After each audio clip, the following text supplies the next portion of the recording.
LoadingHe wondered why his father, Kim Jong-il, hadn't traveled overseas much, and why North Korea was so poor, she said, citing a book by a Japanese chef who worked for the late dictator.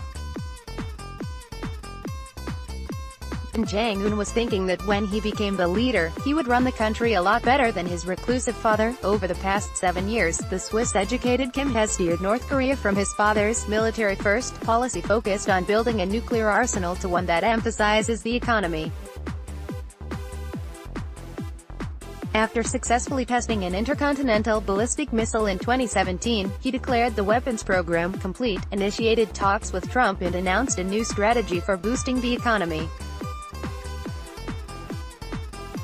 The move ended Trump's threats of war and paved the way for a historic first meeting with the U.S. president in June.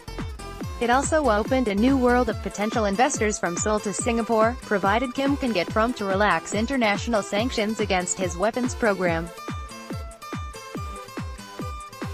In recent months, Kim has railed against the sanctions, which do everything from ban travel by officials to curb its energy imports.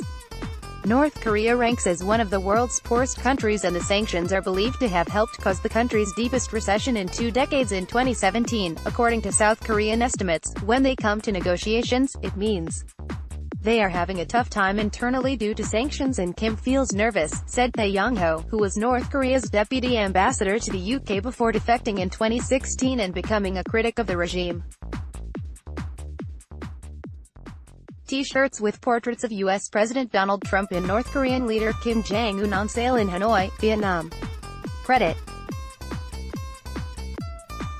Kim left Pyongyang on Saturday afternoon on a train that will take him through China down to Vietnam. He traveled abroad 5 times last year, more than any North Korean leader in at least 2 decades, often visiting industrial sites. Kim reportedly plans to do the same in Vietnam ahead of the planned summit, giving him a close-up view of a fellow socialist state that has prospered after easing hostility with the U.S. North Korean officials have been spotted near Samsung's smartphone plants in Vietnam, the Yonhap news agency reported last week, suggesting Kim may tour South Korean factories. While South Korea is Vietnam's second-largest trading partner, a North Korean leader hasn't visited Vietnam since Kim's grandfather, Kim Il-sung, in 1964. Trump himself has repeatedly cited Kim's development goals while arguing why North Korea would trade its nuclear arsenal away. Chairman Kim realizes, perhaps better than anyone else, that without nuclear weapons, his country could fast become one of the great economic powers anywhere in the world, Trump tweeted on Sunday.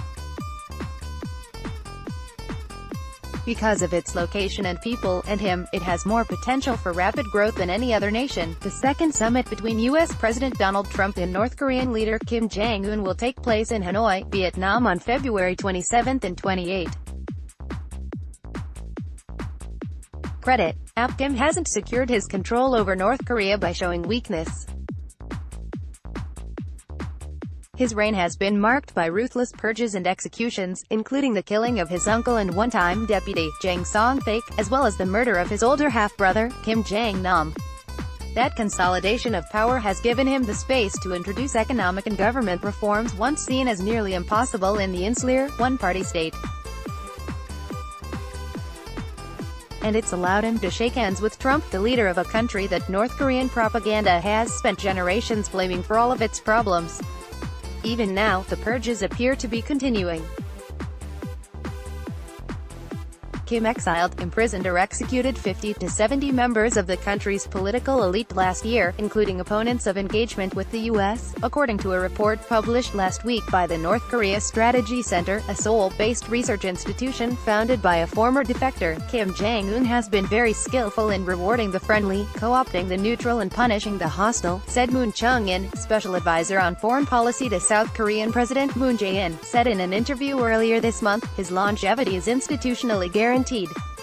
But at the same time he's good at consolidating power. Kim now needs to show the elite back in Pyongyang that his engagement efforts can bring economic opportunity without sacrificing the country's nuclear deterrent, its treasured sword. The regime has a long history of coming to the bargaining table dangling the prospect of cooperation, only to renege on deals after extracting economic concessions.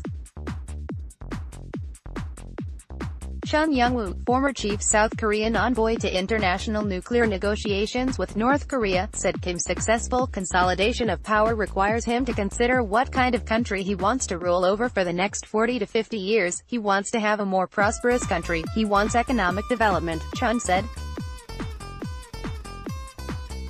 Without giving up nuclear weapons, all he can do is maintain a subsistence-level economy. Bloomberg. North Korea. Kim Jong-un dictators international affairs. Donald Trump